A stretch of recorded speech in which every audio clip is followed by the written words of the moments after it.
Now coming to the artha aspect of it, we will go back to our trusty layer-wise arrangement. This we have been doing since Shiva Tandava Stotram.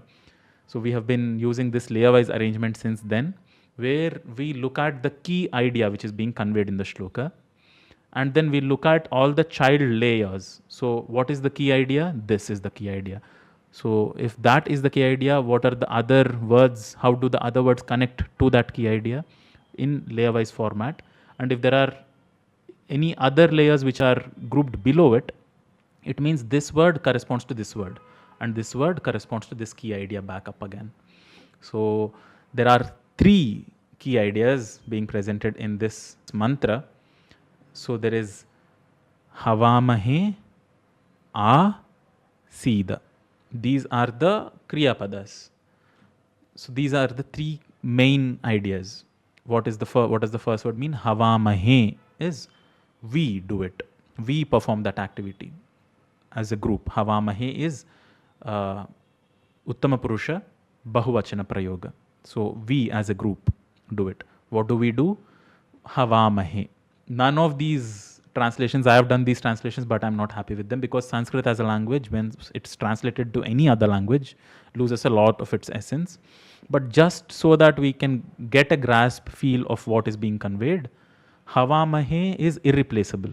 It is not offerings of a yajna, it is to perform that havan of offering something into the fire outside, as superficial fire of yajna, which is symbolic, which is also very helpful as an energy form that we can imbibe. But it is also an internal process. It is primarily an internal process which is assisted through external supports like a Havana Kunda and a Yajna Kunda.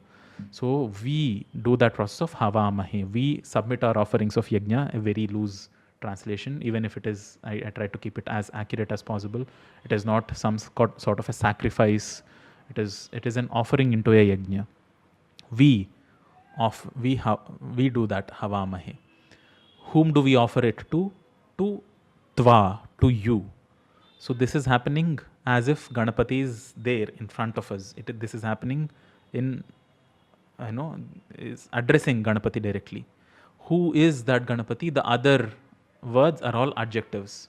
To Ganapatim, to Lord Ganapati. Who is that Ganapati? Gananam Ganapati. So he is the ruler of all the Ganas.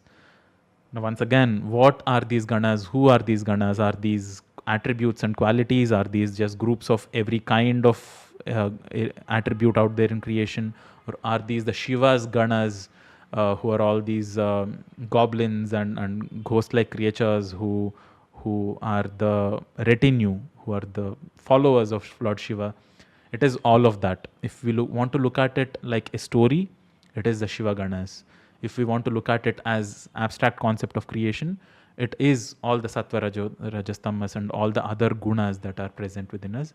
And Lord Ganapati, Ganesha, Lambodara, Vighnanayaka, Vinayaka, he is the ruler, who is the Lord of Mooladhara. He is the one who is in charge of all of these other attributes and qualities. So Gananam Pati, Ganapatim Havamahe. What are his other qualities? He is being described as Kavi. He is a wise one. Kavi, which is very loosely translated as a poet, is much more than just somebody who is good with words. He is somebody who is very profound in his insight. So Kavi is somebody who knows, who knows the truth of creation. So that is the depth of that word Kavi. And Kavinam Upama Shravastavam, and also he is widely heard. Tama is a superlative term. So there is Brihat, which is big, Brihattara, which is bigger, and Brihattama, which is biggest. So there is these three levels of adjectifying something. So Tama is the highest form of that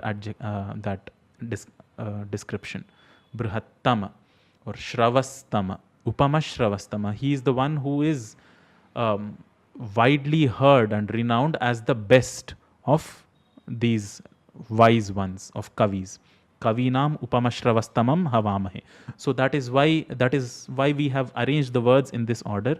Tva havamahe, Ganapatim havamahe, Gananam Ganapatim havamahe. Like that, we can make full sentences, full meaningful sentences out of every single arrangement, layer-wise arrangement like it. Jeshtarajam havamahe. Whom do we offer these offerings to? To the highest ruler, Jeshtarajam. Highest ruler of what? Of Brahmanam. It is not Brahmananam, it is Brahmanam. So there is a difference. So what can the word Brahma be used to? It comes from the Brahmate dhatu. It is that which spreads, that which is omnipresent, that which is everything. So Brahma not as the Chaturmukha Brahma, but as the creation itself. And all those aspects of creation which are all pervading. So he is the Jeshta Raja of Brahmana, of everything that is all pervading in creation. So Brahmanam Jeshtarajam havamahe. Gananam Ganapatim havamahe. Tva havamahe. Kavim havamahe. Kavinam upamashravastamam havamahe. This is one idea. We offer that prayer. And the other two key ideas are It's just, it's very similar to how the Ao, the Laukika Hindi word. Is a sound, there are many such sounds, primal sounds in Vedas which are used to invoke. This is to Ehi, Abhi, there are many words like this. To it's not even an invitation. It is like they are no longer left with a choice to either come or not if done well. So that is that sound to make somebody arrive, to bring somebody close. So now we offer these to you. Offer Hava Mahe Tva. Now you come here. Arrive. And the Brahmanaspata is a Sambodhana Padam. It is addressing him with his name. O Pati, O ruler. The Pati comes from the Pa Dhatu, which is in Palana, or the one who rules. Who rules what? Brahmana again. So who lords over everything that is that corresponds to all of creation, Brahmanaspata, And what else? What is the third key idea? Sida. It's not exactly seated, but Virajiye jaisa. It is take your seat, be seated, Sida. Take your seat how? Take your seat where is all described by the other words. Sadhanam Sida. Be seated at this abode. Utibhi Sida. With all of your Utibhi, some people have kind of interpreted this word as our prayers, Utibihi, but it has a slightly different meaning. Utibihi, Utihi is the sound, Utibihi is the Tritiya Vibhakti Bahuvachanam form of it. It is multitudes of pleasantnesses,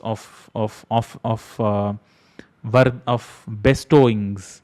So with many of your very precious offerings that you have to give us, along with all of those, come here and be seated. How else should he be seated? Naha Shrunvan. By Naha is us or our. By listening to our prayers, Shrunvan is as you hear. Sunte hue, vintu. As you hear, Naha Sida. So Naha Shrunvan Sida, Sadhanam Sida, Utibhis Sida, Brahmanaspata and before that it is Havamahe with all these other qualifying words. So I could not put all of these in one slide, so I had to split it up into two slides like this. But you see how it is arranged. There are three main key ideas. These two words here are at the same level as Havamahe. And then one layer cascaded into them are these other descriptive words. And if they are described further, then they are, nested one level deeper into this.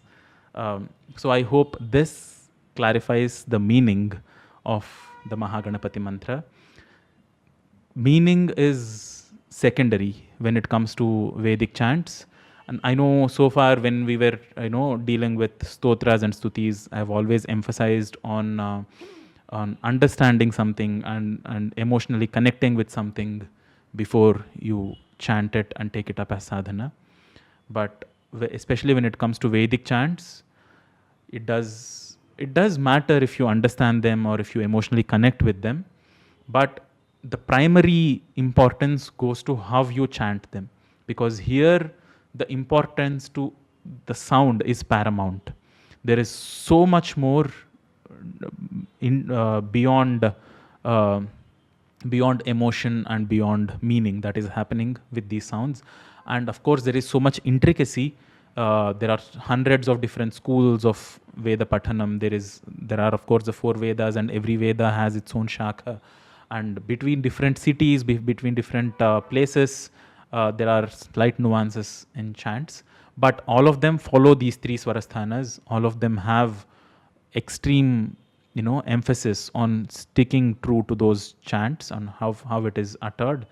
So please make sure that you make use of these guides. And there are very, very powerful, very effective chants. So when there is so much risk, of course there is as much reward, right? If there is no risk, there would not be that reward also. So why are we entering this realm if there is so much to go wrong in it? Because there is so much to gain from it also. So it's kind of two sides of the same coin. That's how creation is. That if it were very safe to follow, it would not have as much benefit also. And if it has so much benefit, there is also that flip side that it can cause so much harm if not done properly.